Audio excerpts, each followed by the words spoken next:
We are getting in news break coming in right now. Rahul Gandhi has taken on the Prime Minister over the bonanza to Andhra Pradesh and Bihar. Rahul Gandhi has just posted on the social media platform X, Kursi Bachao budget. Appease allies, hollow promises to them at the cost of other states. Appease cronies, benefits to AA with no relief for the common Indian. Where he says benefits to AA, practically meaning the two industrialists, copy and paste Congress manifesto and previous budgets. He also goes on to allege that the finance minister actually copy-pasted the Congress manifesto and the previous budgets of the Congress manifesto. The Congress alleging, especially when it came down to the apprenticeship or the internship scheme, it is exactly what the Congress manifesto had stated, and this is what the government has done. But a larger attack fronted by Rahul Gandhi, the leader of opposition in Parliament, at the Prime Minister, who has named or labelled this budget as Kursi Bachao budget, primarily suggesting that the states of Andhra Pradesh and the states of Bihar have been benefited at the cost of the rest of the country, primarily to appease them. Hollow promises to them at the cost of other states is what Rahul Gandhi has stated. Rahul Gautam, my colleague, joining us on the phone line for more.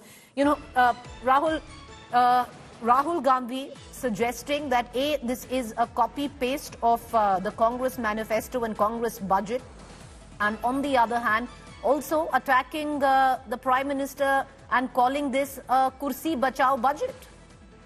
Absolutely, Apriti, and this is the stance that has been taken by Congress party, that how government has brought in this budget essentially to save the government and to appease the allies like JDU and TDP specifically, and how budgets, special allocations have been made these two states at the cost of other states. For example, we also saw Punjab MPs protesting and saying that why not once Punjab was mentioned in the FM speech. Similarly, the other MPs are also making the allegations. So Rahul Gandhi suggesting that this has been done at the cost of common taxpayers and giving respite to big crony, capitalists.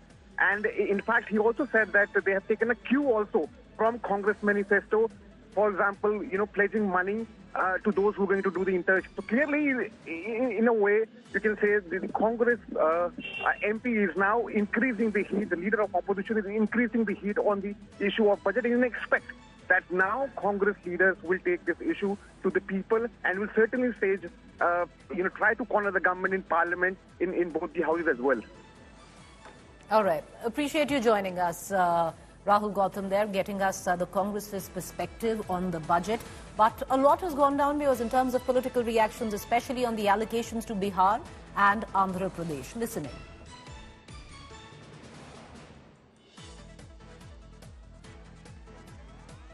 Bihar में जो नेपाल से flood आते हैं, उसको सिर्फ बिहार का problem मत देखिए।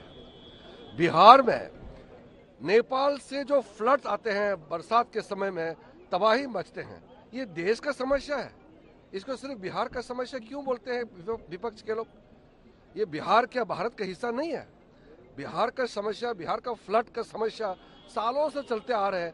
इसको इतना बड़ा कदम इस बार मोदी जी ने उठाया है, तो सबको इसको सराहना करना चाहिए, इसको वेलकम करना चाहिए। हम लोग की मांग रही थी कि जब तक विशेष राज्य के दर्जे का दर्जा हम लोग को नहीं मिलता, स्पेशल पैकेजेस हम लोग को दिए जाएं। मैं धन्यवाद करूंगा मेरे प्रधानमंत्री आदरणीय नरेंद्र मोदी जी का, मैं धन्यवाद करूंगा हमारी वित्त मंत्री आदरणीय निर्मला सीतारमण जी का कि उन्होंने बिहार को जिस तरीके से स्पेशल पैकेजेस देकर, और मेरे लिए बिहारी होने के नाते खुशी की बात है, और मेरी पार्टी लोक जनशक्ति पार्टी रामविलास ने हमेशा बिहार फर्स्ट बिहारी फर्स्ट के विजन के साथ आगे बढ़ने का काम किया है। इस बजट में बिहार फर्स्ट बिहारी फर्स्ट को भी धरातल पर उतारने के प्रावधान दिए गए हैं। बिहार में जिस कहते हैं हम, बिहार में बहार है, एनडीए का सरकार है। बिहार को सुपर पैकेज के रूप में दिया गया। हाँ, बिहार की चिंता हुई है, तो मैं आपसे एक बात कहूंगा, अगर नेपाल की नदियां आती हैं तो पूर्वी उत्तर प्रदेश को प्रभावित करती हैं कि नहीं? उन पर काम होना चाहिए कि नहीं? पटना पुनिया सड़क बनेगी तो नेपाल के बॉर्डर और चाइना बॉर्डर की स्ट्रेटेजिक सिक्योरिटी बढ़ेगी कि नहीं बढ़ेगी? नालंदा देश का केंद्र है ना, बोध गया में महाबोधि टेम्पल में दुनिया के पर्यटक आते हैं ना, वही हाल है अपने विष्णुपद मंदिर का। तो राजगीर, नालंदा, बोध गया अगर टूरिस्ट बना हब बनेगा तो टूरिज्म बढ़ेगा, देश का भी विकास होगा।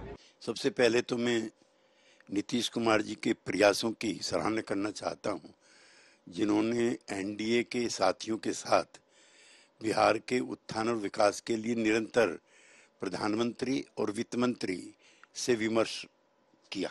एक दूसरा, टीएमसी के प्रतिनिधि के वक्तव्य से साबित होता है, जिसमें वो कहते हैं कि ये बजट बिहार का है, तो ये बिहार के उत्थान का बजट है, ऐसा हमसे नाइतफाकी रखने वाले लोग भी मानते हैं। लगातार हत्या हो रहा है, मर्डर हो रहा है, चोरी डकैती सब हो रहा है, मजदूरों को मजदूरी नहीं मिल रहा है, रोजगार नहीं मिल रहा है, किसानों का खाद बीज सस्ता करना चाहिए, महंगाई पर रोक लगाना चाहिए, पेट्रोल डीजल सब महंगा है, किसान क्या करेगा?